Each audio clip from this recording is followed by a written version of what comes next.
Let's cook caldereta, pork caldereta using Mamacita's caldereta mix, spicy sauce mix.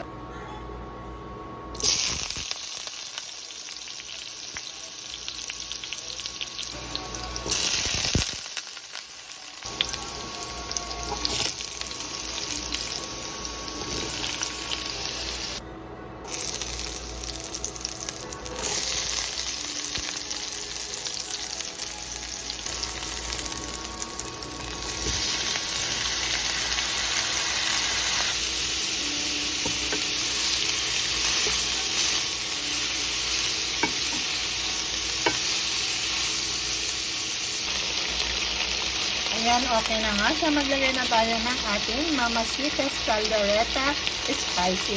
Okay, so ginamit ko lang dito mga sis is pork ha. Of course, magdagdag ka na rin ng isang basong tubig para maluto pa yung karne natin. And ilagay na natin yung mga gulay mga sis para sabay-sabay na silang maluto lahat-lahat.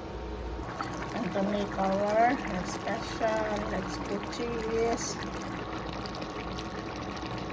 So, luto na siya. Kain na tayo.